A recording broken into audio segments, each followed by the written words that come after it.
Kekristenan, istilah Jesus dan segala macam itu hanya sudah menjadi tradisi gitu. Tapi tidak diresapi masuk dalam hati untuk dijalankan. Yang masih menjalankan mungkin hanya orang-orang generasi dulu lah. Yang tua-tua. Yang muda-muda coba kalau di Amerika. Pasti tahu lah, lebih tahu lah dari saya lah. Faktanya sih seperti itu. Iya. Nah, karena Islam mencoba menjaga moral dan akhlak itu, banyak pihak yang ingin menghancurkan. Kenapa? Ya kan Islam pangsa pasar yang besar gitu. Muslim di dunia ini kan pangsa pasar yang besar. Contoh lah, umat Islam. Perempuannya menggunakan kerudung kan. Yang menjual shampoo kan nggak bisa jual istilahnya. Kayak gitulah. Oke. Contohnya. Fashion. Ya kan. Di dalam Islam jelas. Fashion Nggak boleh diatur. ketat, Nggak boleh ketat, nggak boleh terbuka. nggak boleh ini, nggak boleh itu. Nah sekarang orang-orang yang menjual, yang bisnis di dalam fashion, susah kan jual ke orang. Kalau benar apa yang dikatakan Kodondi, mereka menyerang, tapi juga ada pintu masuknya dan ada celahnya, yaitu umat Muslim juga. Iya. Yang ajarannya sedemikian bagus, tapi tidak direpresentasikan dengan baik. Itu iya. adalah celah orang untuk masuk. Betul. Sehingga membuat stigma-stigma. Betul. Memang Kristen tidak hanya diserang dari luar, tapi dari internal juga. Liberal, pluralisme, kayak gitu-gitu juga menyerang Islam dari dalam. Tapi Kodondi akhirnya mualafnya karena apa nih? Di tangan siapa? Ustadz mana? Di Ustadz kampung. Ustadz kampung, Habib itu? Bukan. Ada seorang pondok pesantren yang dekat rumah lah, nggak jauh lah. Dia juga punya pondok panti asuhan. Tetapi pada dasarnya pada waktu saya datang ke Ustadz itu untuk minta disyahadatkan, bukan karena apa ya? Bukan karena Islam dan Muslimnya, bukan. Yang itu saya sudah paham, sudah saya tinggalin. Tetapi yang saya yakini bahwa memang benar Islam yang benar, karena di dalam kitab sucinya, di dalam Quran, itu sudah banyak sekali yang tidak terbantahkan mengenai sains. Itu yang bikin saya udah nggak bisa apa-apa, ini yang benar. Oke. Dan ketika Kodondi memilih itu, bagaimana respon dari keluarga dan orang terdekat Kodondi? Keluarga, alhamdulillah keluarga saya bukan keluarga yang fanatik banget, yang nggak boleh pindah gitu. Sebelumnya agama apa? Protestan. Wih, biasanya Protestan kuat banget. Militan gitu. Iya. Memang militan. Nenek gue militan banget. Dia lepas aja gitu. Lepas aja. Karena udah pusing dengan lo kali ya. Satu, saya udah mandiri. Udah ini anak mungkin berat banget. Udah dia menemukan jalan yang benar.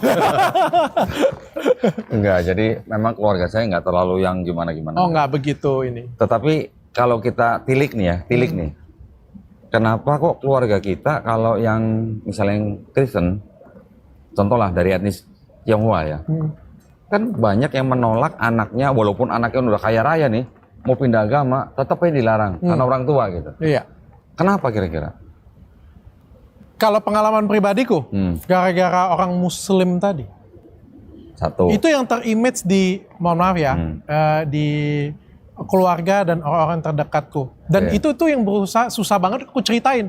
Kayak gimana baiknya Ustadz Felix Xiao, kayak gimana baiknya Ustadz Halid, bagaimana baiknya. Itu tuh sulit untukku, kayak gimana ya, susah kayak gitu punya diceritain. Karena mereka tuh sudah kayak bertahun-tahun gitu. Oke.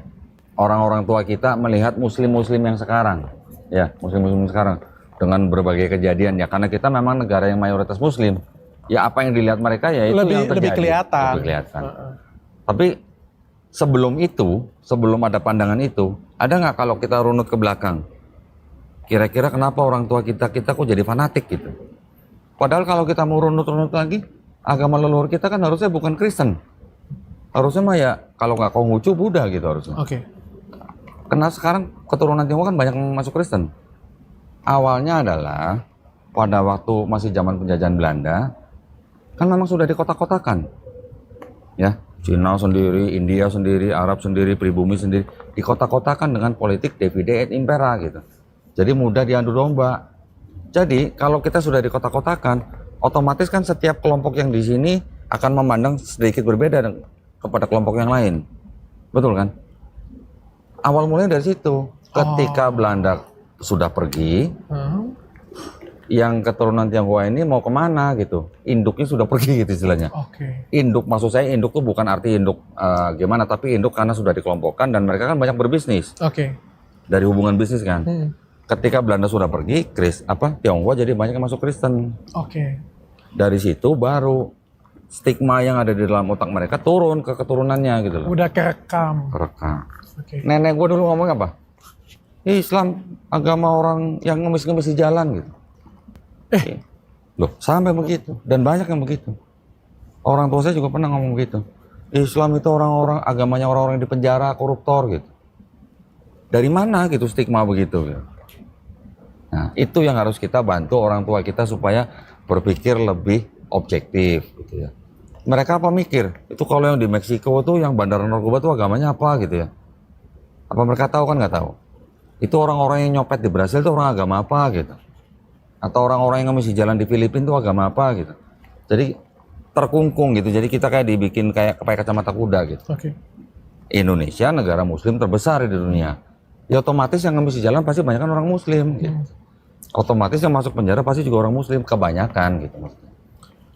Ko Doni, tantangan Ko Doni setelah jadi mualaf apa yang terberat? Kalau bukan dari keluarga, terus dari mana? Nggak ada sih sebenarnya. Nggak ada. Ya jalan aja dengan mengalir aja. Cuman memang dulu kan setelah kita tahu benernya Islam, terus di dalam Islam juga diperintahkan untuk berdakwah. Jadi pengen dong. Awalnya sih sebenarnya mempelajari itu hanya ingin mencari jawaban kalau saya ditanya sama saudara gitu.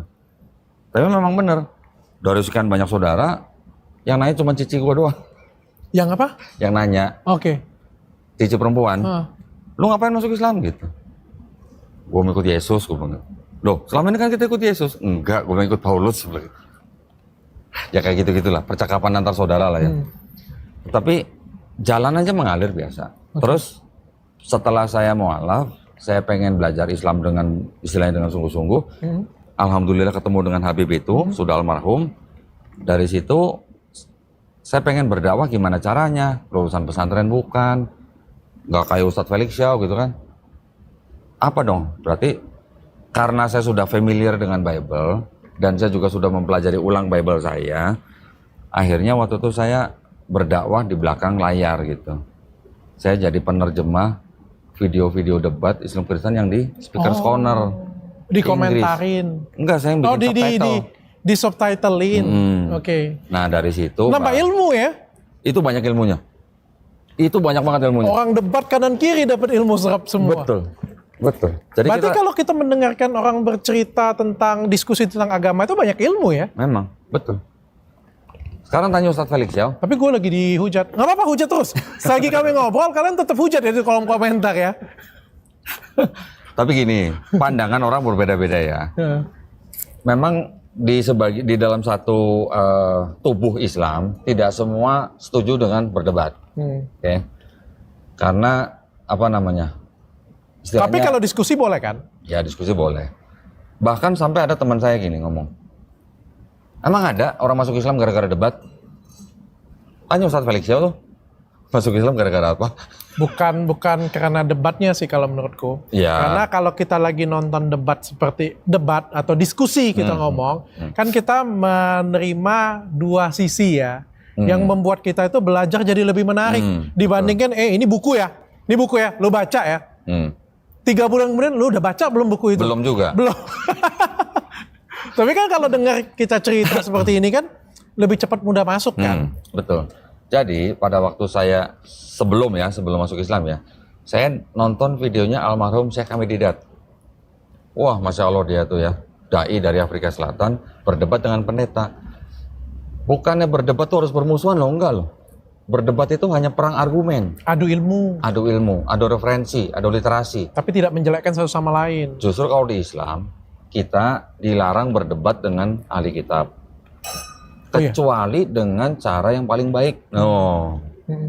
Jadi bukan berarti nggak boleh debat tapi harus dengan cara yang paling baik.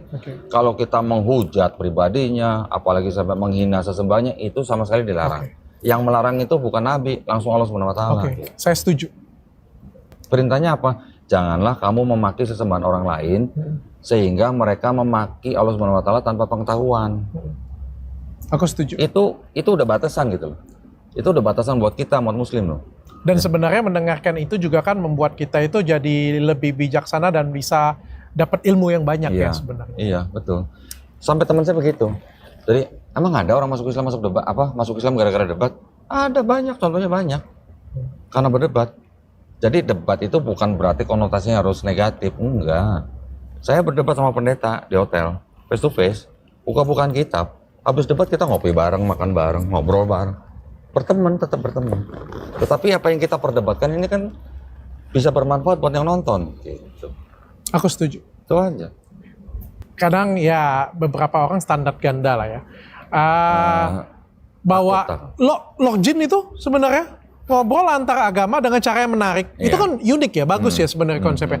Tapi ya kan setelah kejadian VN kemarin kan hujatan, wah lu katanya adu domba lah katanya.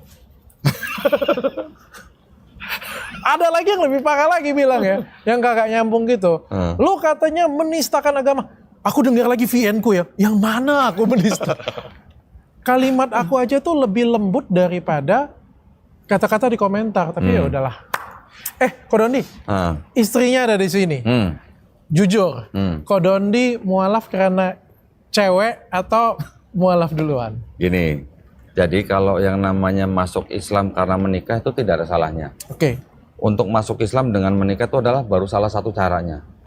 Tetapi saya menikah bukan karena saya masuk Islamnya bukan karena mau menikahnya. Bukan karena naksir cewek? Bukan. Karena saya mempelajari ulang kitab saya gitu ya. Sudah saya pelajarin ulang, juga saya sudah pelajarin Islam, sudah pelajarin Quran, baru. Nah, pada waktu saya ngambil keputusan, keluarga dong, maksudnya keluarga saya sendiri gitu loh, tidak mau ikut gitu loh, tidak mau masuk Islam. Karena karena tidak mau masuk Islam, ya sudah kan, artinya sudah berbeda, sudah beda keyakinan. Ada memang orang bilang satu keluarga beda keyakinan, oke, setahun 2 tahun coba lihat gitu, ya kita tahu lah. Mungkin ada yang sampai bertahun-tahun tapi akhirnya juga bubar juga gitu. Lagi pula juga urusan dengan anak kan pasti juga repot. Jadi setelah saya masuk Islam, akhirnya saya ya bisa baik-baik dengan keluarga saya. Oh, lu udah nikah? Udah nikah, udah punya anak, tapi sama-sama non-muslim nih. Terus Ko Dondi dapat hidayah jadi Islam. Istri nggak mau. Oh, terus bercerai. Bisa baik-baik lah. Bisa baik-baik. Oke. Bukan karena mau nikah lagi. Bukan. Karena ini paling sering. Paling sering. Lu tahu nggak? Ya. Aku ngomong dengan Ustadz Felix Xiao. Ini kan habis kita ketemu kan aku makan siang dengan Ustadz Felix Xiao kan. Aku curhat dengan dia. Kan di private room aku ngomong. Pak Ustadz aku bilang kan, begitu aku ngomong aku mau belajar, teman-temanku pada ngomong semua dengan aku. Ngapa Chat? Kau mau kawin lagi? Gila ya aku bilang apa ya namanya sentimennya itu nggak baik ya menurutku ya kayak gitu punya ya. Ya aku bilang dengan Ustadz Felix Xiao ini yang harus kita perbaikin bersama. Betul.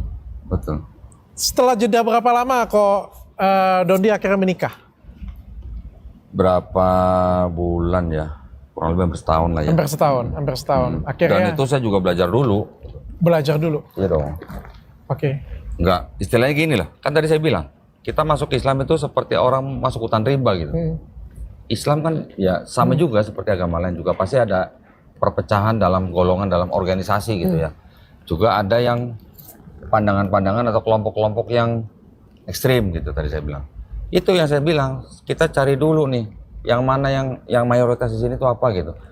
Kalau kita cuma tahu Islamnya doang tapi kita nggak tahu istilahnya golongannya juga beresiko gitu.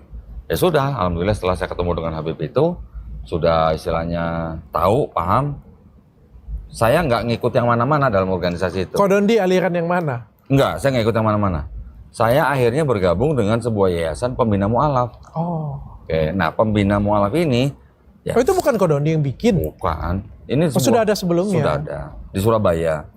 Kenapa saya bergabung dengan yayasan ini? Karena ternyata sesuai dengan visi misi saya gitu loh. Saya suka kristologi, saya sudah belajar. Nah ini yayasan juga bergeraknya di bidang perang pemikiran melalui kristologi. Ya sudah berarti klop dong.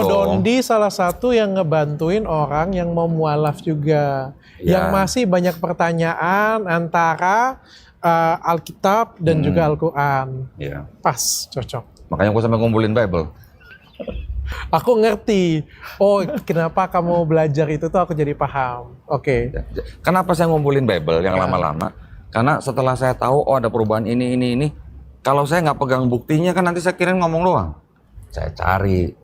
Oke. Nggak cuma di lokal aja, dari luar negeri juga saya beli gitu. Oke. Kumpul, jadi saya bisa buktiin. Ini loh awalnya ini yang tahun ini jadi ini, yang tahun ini jadi ini. Saya bisa tunjukin semua gitu. Ada barangnya gitu, ada alat peraganya gitu. Oke. Bisa dicek. Oke. Kodondi, setelah nikah nih, ya kan tadi kita ada ngomong ya tadi ya, ada beberapa sentimen yang kurang baik lah kayak gitu. Kodondi ada rencana mau menikah lagi kah, menambah istri? Belum. Belum. Karena menurut Kodondi bagaimana tentang poligami? di dalam Islam dibolehkan, ya. Tetapi ada syaratnya kan. Syaratnya tuh nggak gampang loh. Ya. Boleh, istilahnya boleh menikah sampai 2, 3, 4. Bukan 2 tambah 3 tambah 4 ya, bukannya. 1, 2, 3 atau 4 gitu. Tetapi syaratnya juga berat gitu. Beratnya apa? Adil. Kalau nggak bisa adil, nikahilah satu saja. Oke. Satu-satunya kitab suci yang bilang nikahilah satu saja cuma Quran. Walaupun dibolehkan 4, tapi kalau nggak bisa adil, nikahilah satu saja. Oke. Dan Kodondi ada rencana mau nambah nggak? Belum tuh. Belum ada. Kalau belum artinya ada mau. Kita nggak pernah tahu. Oke. Tapi kalau melihat syaratnya, saya merasa saya nggak mampu gitu. Karena syaratnya harus adil. Seorang ibu lah misalnya. Seorang ibu punya anak 4. Kira-kira kasih sayangnya ibu ini bisa nggak rata 4 anak ini? Kira-kira. Ibu nih, darah daging nih. Kira-kira bisa nggak?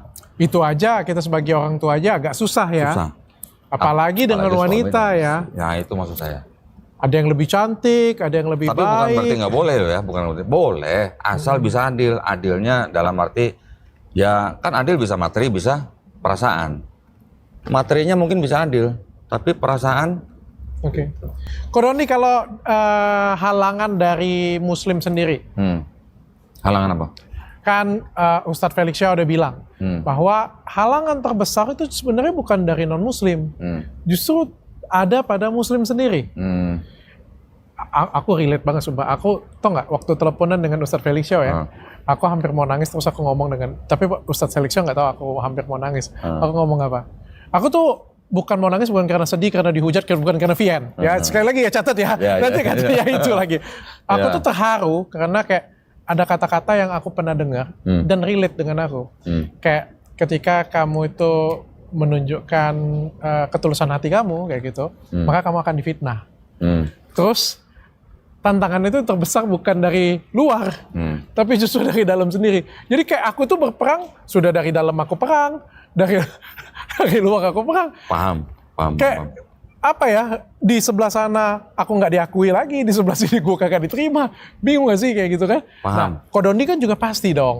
Karena kan Cina nih, mualaf juga. Kayak gimana sih penerimaan dari Muslim sendiri ke Kodondi? Gini, makanya saya bergabung dengan Yayasan Pembina Mualaf ini. Kita kan istilahnya non manhaj gitulah. Jadi kalau di Yayasan Pembina Mualaf ini, kita menerima semua Muslim mau dari golongan apa aja silakan kalau mau gabung. Di dalam yayasan kita juga diharamkan berdebat sesama Muslim. Nggak boleh sama Muslim berdebat. Semua perdebatan di dalam Islam itu sebenarnya sudah selesai tuh berapa ratus tahun yang lalu gitu. Ya, namanya Muslim harus berukhuwah, bersatu gitu loh. Kita mau ngambil jalur pemikiran ya sudah, lawan kita itu bukan sesama Muslimnya. Silakan bergabung dari organisasi mana aja, mau dari partai politik mana aja juga silakan bergabung. Yang penting di dalam kita harus berukhuwah. Nanti kalau sudah istilahnya berkegiatan di luar yayasan, silakan. Mau di partai politik apa aja silakan, mau di organisasi apa aja silakan. Tetapi silakan berkegiatan dengan akhlakul khorimah gitu, yang berakhlak gitu. Islam ini kan diturunkan untuk menyempurnakan akhlak manusia. Ya sudah, kita yang sudah menjadi Muslim, kita harus menunjukkan akhlak kita di masyarakat. Supaya apa? Supaya mencegah kejadian seperti saya dulu mau masuk Islam melihat Muslimnya dulu gitu. Yang itu yang harus kita tingkatkan. Oke. Jangan sampai tindakan Muslim itu malah mencoreng nama Islam sehingga orang memandang Islam jelek. Oke, saya sepakat. Kok tadi kan aku bawain Elia, kata Ko Dondi kan banyak efeknya. Banyak. Setiap hari. Enggak, hampir tiap hari, tapi ada aja. Hampir setiap Ada. hari. Artinya memberikan efek ya? Efek, ada efek. Ada, sering-sering aja undang Elian. Boleh ya? Tapi dia nggak mau datang lagi. Oh, bener lagi. Tapi aku bener loh, aku juga pernah dapat satu cerita yang sama. Jadi kalau Ko Dondi pernah nonton videoku, salah satu video dukun yang aku bawain, ada jindan di situ. Kalau tusuk pakai jarum, kalau nggak tembus saya kasih iPhone. Nah, itu kan viral kan itu kan. Pada waktu take video itu, aku nggak mau tayang. Oh. Dia nggak mau tayang. Kenapa? Video itu nggak ada edukasinya, sumpah. Oh, oke. Nggak ada isinya, nggak ada edukasinya, nggak ada nilainya.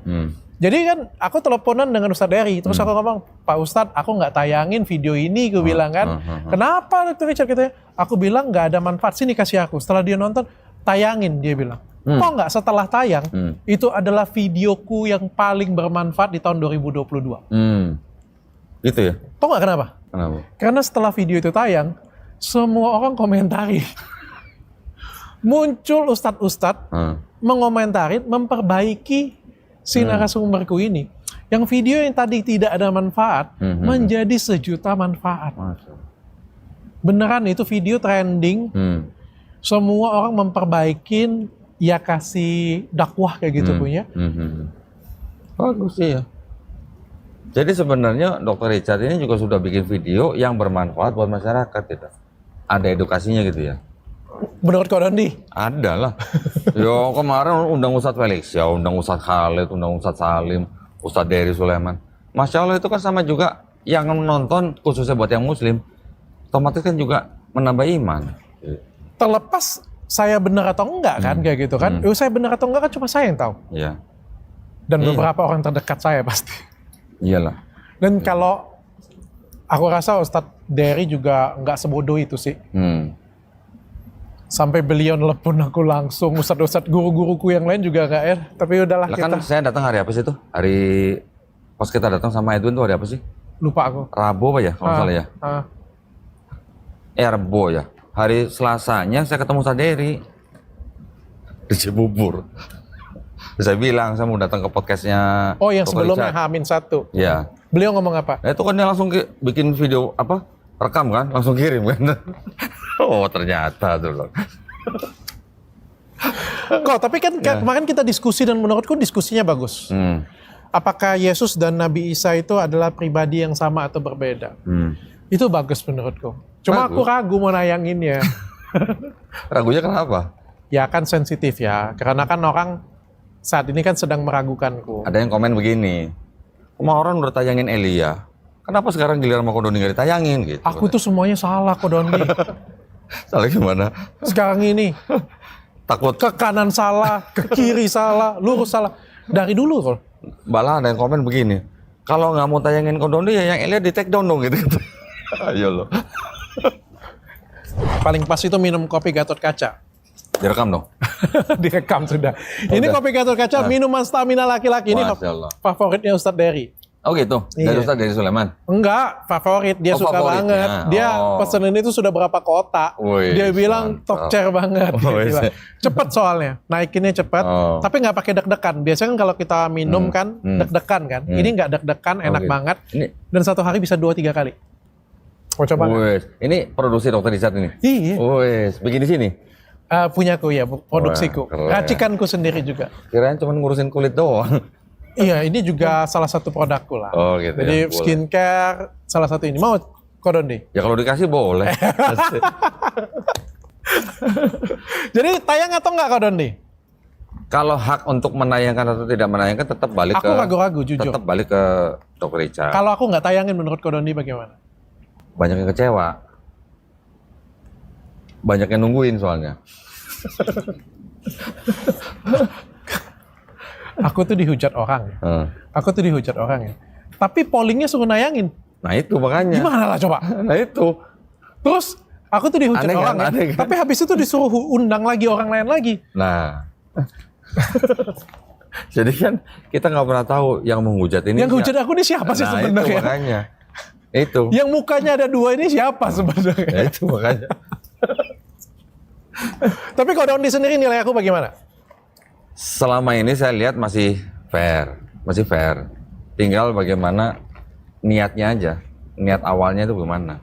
Kalau memang niat awalnya sudah dari podcastnya Elia memang untuk edukasi, ini ada perspektif lain juga yang bisa dipakai untuk mengedukasi, ya tayang. Tapi kalau yang ini nggak ditayangin, malah menimbulkan tanda tanya. Niat awalku, aku jujur ya, niat awalku adalah edukasi. Aku nggak cari, kalau ngomong nggak cari duit dari YouTube, dapat duit iya. Tapi kalau kalian kan lihat ya, aku punya rumah, aku punya mobil dan lain sebagainya. Ya kalian bisa mengkategorikan segmenku sendiri lah. Nggak ada YouTuber kaya karena kayak gituan.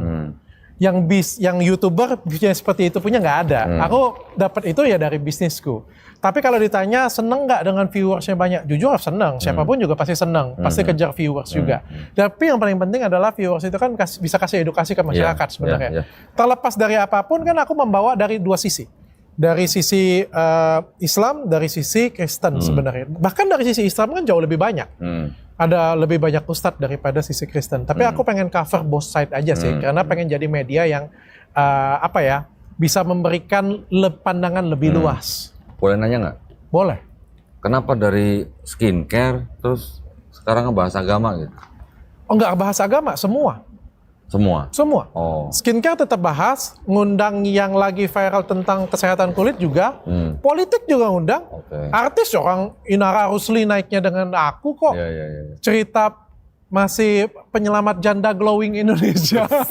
Janda glowing. Ya kan artinya aku segmenku banyak, yang artinya kayak gini, aku pengen kasih edukasi itu banyak, bukan cuma di entertainment iya, di bidang ini iya, di bidang itu iya. Kalau ada yang bilang, udah lu dokter aja deh, ngapain sih lu beresin yang kayak gini punya, ngurusin yang kayak gini punya.